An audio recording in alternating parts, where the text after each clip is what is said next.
Begini ya, karena yang diutarakan Pak Kures tadi sudah luar biasa. Saya hanya membantu referensi di antara ciri wali Allah itu asyafaqah alal khalqi kullihim. Punya empati, punya kasih sayang ke semua makhluk. Bahwa takdir kita ada perbedaan itu ya wajar, tapi bahwa definisi itu nyata. Tadi beliau menyebut termasuk satu saudara atau satu komunitas dengan makhluk-makhluk Allah yang lain. Pernah suatu saat Nabi memuji ada seorang nakal itu, diterima tobatnya Allah karena di jalan ketemu anjing, kemudian ngasih minum anjing itu dan Allah mengampuni. Meskipun secara hukum usul fikih tidak bisa digeneralisir. Misalnya kalau minumin anjing 1 surga, kalau 100 tambah surga. Nanti lupa minumin manusia gara-gara kebanyakan minumin anjing gitu. Tapi apapun itu faktanya ada cerita di hadis seperti itu. Kemudian menyangkut komunitas internasional yang beberapa di antaranya tentu beda agama, beda keyakinan. Saya mau membacakan cerita di kitab Ar-Risalah Al-Qushairiyah. Jadi saya hanya membantu referensi-referensi yang diajarkan guru-guru kita.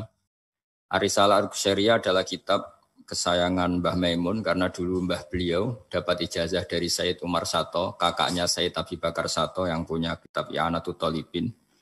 Dan kitab itu dibawa ke Indonesia sampai ke saya sebagai murid beliau. Di antara yang disebut dalam Ar-Risalah Al-Qushairiyah ini Thariqatu Ahlil Ilm, kitab Ar-Risalah Al-Qushairiyah itu. Saya baca nasnya atau ibaratnya atau teksnya. Sami'tu ba'dal ulama yaqulu istadhafa majusiyun Ibrahim al-Khalil alaihi salam faqala bisyarti antuslima. Famarral majusiyu fa'awhallahu ta'ala ilaihi mundu khamsina sanatan nut'imuhu ala kufri. Falau nawaltahu lukmatan min ghairi antu talibahu bitahyiri dini. Famado Ibrahim alaihissalam ala athari hatta adrukahu wa atadharu ilaihi fasalahu anisabab fadhakara lahu dhalik fa aslamal majusiyu.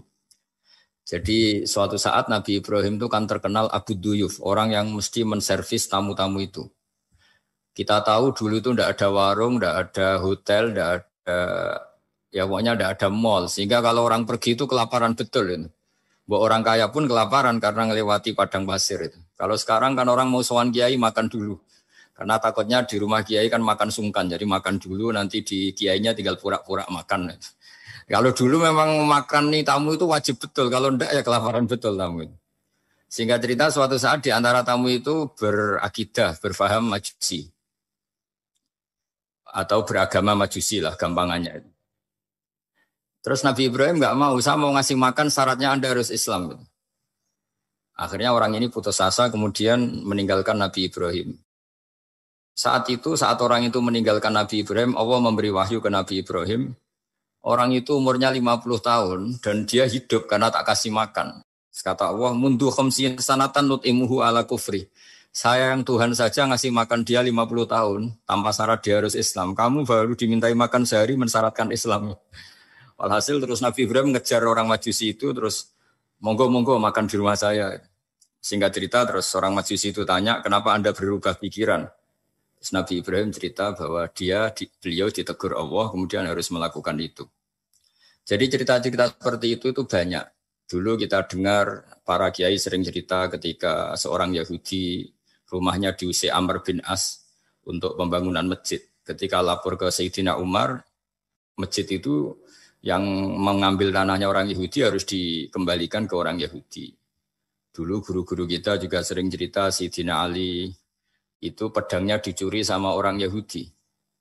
Ketika ketemu di pasar atau di jalan, kemudian Sayyidina Ali yakin itu pedangnya, dilaporkan ke Qadhi Syureh. Setelah itu Sayyidina Ali diminta, buktinya apa? Saksinya siapa kalau itu pedang Anda? Saksinya Hasan dan Husain. Tapi kata hakim, Said Hasan Husain itu keluarga Anda, tidak sah jadi saksi. Zaman itu Sayyidina Ali masih berargumentasi, waqad qala Rasulullah sallallahu alaihi wasallam Hasanun wa Husainun sayyida syababi ahlil jannah. Tapi kata Imam Sureh tetap standar saksi itu tidak boleh dari keluarga. Singkat cerita, qadhinya itu pakai standar hukum usul fikih, al-qaulu qaulu sahibil yad. Yang dibenarkan adalah yang sekarang megang barang itu. Ketika enggak ada saksi, al-musaddaq yang dibenarkan al-qaulu qaulu sahibil yad. Yang dibenarkan ya yang megang barang itu. Singkat cerita dimenangkan oleh orang Yahudi tadi. Setelah dimenangkan, Sayyidina Ali agak kecewa. Masa seorang Amirul Mukminin sidang di pengadilan negeri kalah. Tapi orang Yahudi tadi akhirnya insaf, sadar sampai masuk Islam. Sampai beliau ngendikan, bihada taqumus sama wal ard. Karena ini langit dan bumi berdiri, karena keadilan itu. Jadi ini cerita-cerita referensi yang bisa menolong teman-teman siapapun berkomunitas internasional. Karena pikiran saya sederhana ya, al-ilmu yurisul akhwal. Ilmu itu melahirkan sikap. Jadi kalau kita punya referensi yang cukup tentang toleransi, insya Allah kita hidup di mana saja punya toleransi. Karena toleransi itu juga ajaran agama. Di antara yang diceritakan para guru-guru kita adalah ketika Nabi mau dibunuh oleh orang namanya Daksur. Atau Duksur siapa, enggak tahu KTP-nya saya. Kiai-kiai kalau baca Daksur. Ketika beliau sedang santai di satu tempat, tahu-tahu ada orang yang mengambil pedangnya, kemudian bilang, Mayyam na'uka minni ya Muhammad. Sekarang Anda sama saya berdua, siapa yang bisa menghalangi kamu?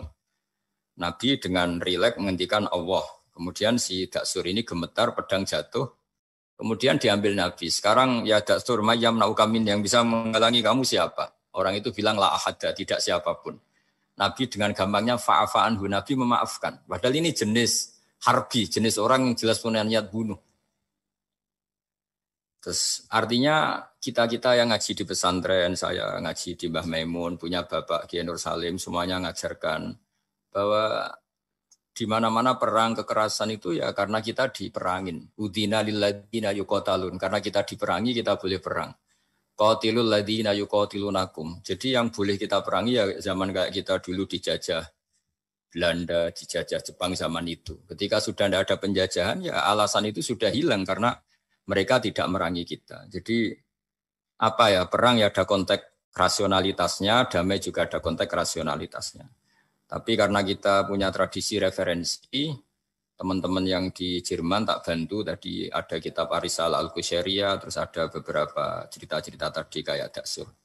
Kalau ayatnya jelas ya, jelas qatilul ladzina yuqatilunakum wa in janahu lisalmi fajnah laha wa tawakkal 'ala Allah.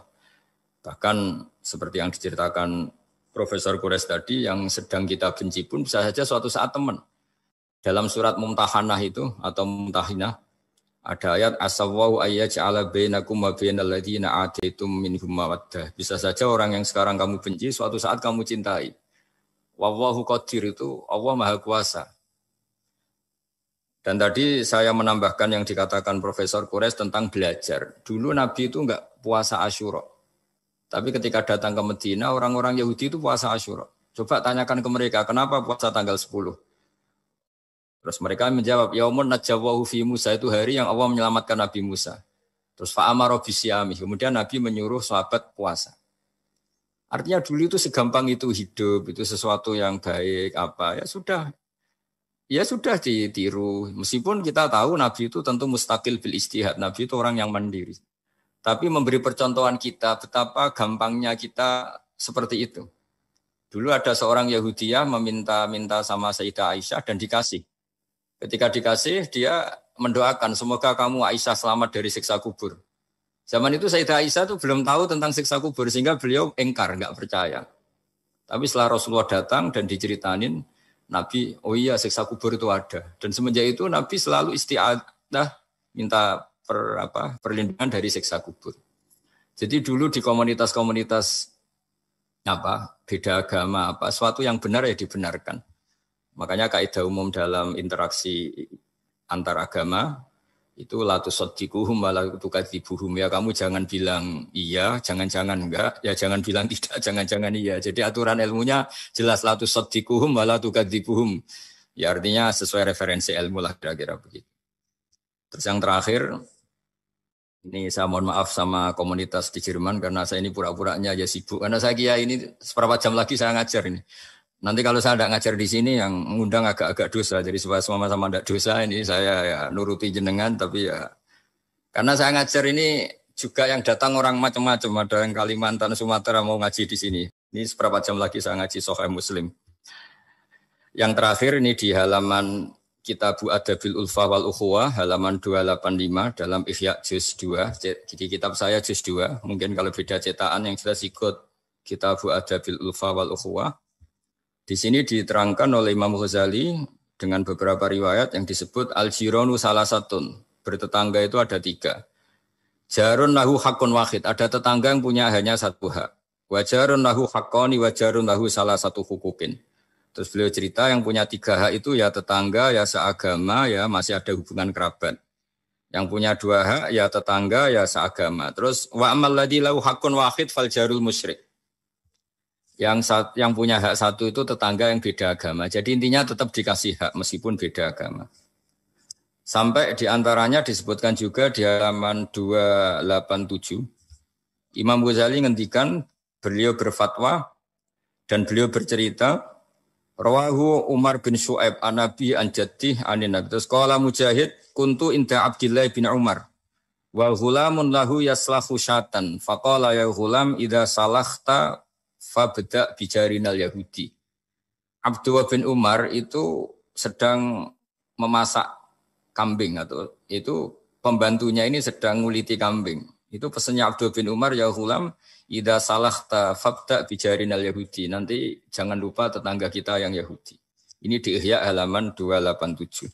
Hanya cerita kebaikan. Jadi cerita-cerita perang itu ya karena kita diperangin, tapi ya kalau kita dibaikin ya baik, itu ajaran Islam. Hatta qala dzalika miraron. Faqala lahu lima taqulu hadza. Ini pembantunya juga enggak langsung menerima. Kenapa saking enggak mau nerimanya diulang-ulang lagi oleh Abdullah bin Umar. Faqala inna Rasulullah sallallahu alaihi wasallam lam yazal yusina bil jar hatta khashina annahu sayuwarrithu. Kenapa engkau melakukan itu ya Abdullah bin Umar? Terus beliau menjawab, Rasulullah itu selalu berpesan untuk berbuat baik sama tetangga. Tadi kita tahu kalau tetangga punya 3 hak berarti seagama, ada hubungan kerabat, hakul jar berarti 3. Ada yang seagama dan tidak punya hubungan kerabat berarti punya 2 hak. Yaitu 1 agama dan kerabat. Ada yang punya 1 hak saja, ya tidak keluarga, tidak seagama, tapi karena tetangga itu juga tetap punya hak. Dan itu pun masuk kategori lam yazal yusina bil jar, termasuk orang-orang yang harus kita baikin. Ya kalau di Qur'annya kayak tadi ya, qatilul ladzina yuqatilunakum, boleh merangi ya yang merangi kita. Udzina lil ladzina yuqatalun, diberi hak merangi ya sama yang merangi kita, bukan yang tidak merangi kita. Terus waqala Hisyam Kanal Hasanu la yara ba'san antut imal jarul Yahudiyya wan Nasraniyya min udkhiyatik. Bahkan sebagian ulama di sini disebut Hasan Basri berpendapat kalau berkorban, kalau punya tetangga Yahudi yang butuh enggak apa-apa dikasih dagingnya. Ini di halaman Ihya 287 juz 2. Jadi dari cerita-cerita itu dan referensi-referensi itu teman-teman di Jerman enggak usah khawatir lah. Kalau kiai-kiai kayak kita itu berfatwa enggak boleh berkomunitas internasional nanti takut begini-begini enggak lah. Kita bacanya ya sama seperti yang dibaca Profesor Kures, sama yang dibaca guru-guru kita. Jadi itu kalau boleh dikatakan sumbangan saya lah bahwa di kita di pesantren itu ajaran-ajarannya juga seperti itu. Dan tadi beberapa kita saya sebutkan halamannya supaya bisa dicari, supaya tidak kelihatan hoax, juga tidak bikinan saya gitu, supaya jelas itu. Dan saya mohon maaf karena nggak bisa ngikuti sampai selesai, tapi saya ngapresiasi semoga jadi syawal yang baik, minal aidin wal faizin. Minal aidin artinya kita kembali menjadi ahli surga. Saya termasuk yang sependapat dengan kitab yang saya baca. Dulu kita ini ahli surga karena Nabi Adam lahirnya di surga dan diciptakan di surga. Karena satu kesalahan beliau harus kembali ke bumi. Dan setelah puasa itu selesai, diterima, kita kembali ke ahli surga lagi. Maksud minal aidin, kita kembali lagi berstatus sebagai ahli apa? Surga. Dan itu dimulai dari saling memaafkan. Karena yang menghalangi masuk surga itu hak adami. Manusia itu kan paling kikir untuk memaafkan orang lain. Padahal kalau hak adami belum selesai, itu Allah tidak mau memaafkan. Makanya syaratnya masuk surga harus kita saling memaafkan. Dengan cara seperti itu, insya Allah kita minal aidin wal faizin. Jadi mohon maaf, sekali lagi mohon maaf, karena saya tidak bisa ngikuti sampai selesai, karena saya harus ngaji. Karena bukan apa-apa ya, memang harus. Andaikan sunat itu mungkin saya tinggalkan. Mohon maaf sekali. Wassalamualaikum warahmatullahi wabarakatuh.